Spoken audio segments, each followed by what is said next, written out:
Assalamualaikum teman-teman. Teman-teman pernah nggak sih merasakan sakit hati sampai sakit hati itu membuat kita ingin melakukan pembalasan terhadap orang yang menurut kita melakukan kejahatan itu dan membuat kita merasakan sakit hati? Kalau pernah, aku punya satu bacaan yang mungkin sama keadaannya dengan teman-teman. Tapi di sini aku bukan mau untuk trigger atau memberikan sebuah dorongan kepada teman-teman untuk merasakan sakit hati, tidak. Aku di sini hanya ingin mengingatkan bahwa jangan sampai sakit hati yang kita miliki itu berdampak atau membuat kita menjadi seorang hamba yang hidupnya hanya untuk memikirkan balas dendam. Jadi novel ini judulnya adalah Fata Morgana. Fata Morgana itu apa sih teman-teman? Jadi Fata Morgana itu adalah sesuatu yang fana, sesuatu yang semu, sesuatu yang gak nyata kayak gitu. Ya hanya dalam angan-angan semata.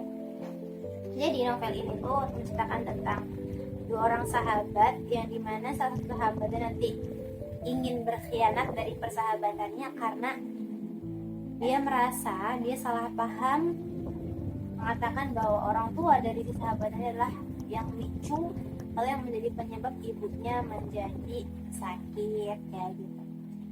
Nah, aku dari sini belajar sih teman-teman bahwa gimana pentingnya kita untuk berkomunikasi, gimana pentingnya kita bertabayun, mengklarifikasi benar nggak sih kejadiannya begini atau hanya simpang siur belaka, hanya berita-berita tidak dapat dipertanggungjawabkan.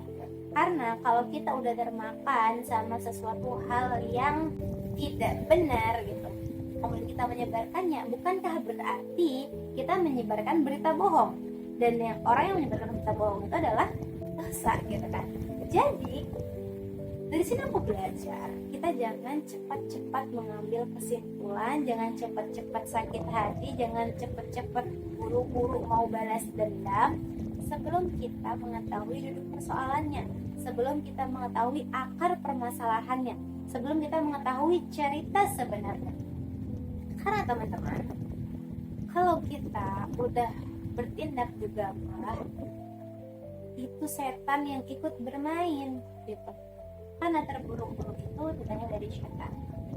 Jadi aku ingin gitu kan, setelah aku membaca buku ini, aku tuh jadi ke-trigger gitu untuk menjadi seseorang yang calm gitu, yang tenang, yang bisa mendudukan persoalan di tempat yang tepat. Dimana kita jangan sampai karena udah keburu sakit hati, keburu membara, keburu kesel gitu kan sama suatu berita atau suatu cerita yang tidak tahu pasti kebenarannya gitu kan, kita langsung menjudge teman kita, menjudge sahabat kita gitu kan, kamu ini sebagai penyebab orang tua dan lain sebagainya seperti yang di dalam buku ini gitu kan.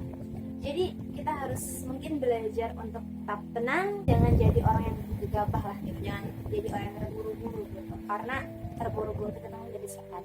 Jadi sekali lagi kita harus tetap tenang dalam menghadapi suatu persoalan masalah gitu kan. Pentingnya untuk berklarifikasi, lakukan klarifikasi, bertabayun dulu kepada orang yang kita sangka berbuat seperti itu ya gitu, karena prasangka itu tidak ada baiknya gitu. Karena yang prasangka dan dari setan yang menghembuskan prasangka, rasa was-was dalam hati kita. Jadi daripada kita masuk dalam perangkap setan, lebih baik kita perbaiki diri. Oke? Itu sekian. Assalamualaikum warahmatullahi wabarakatuh.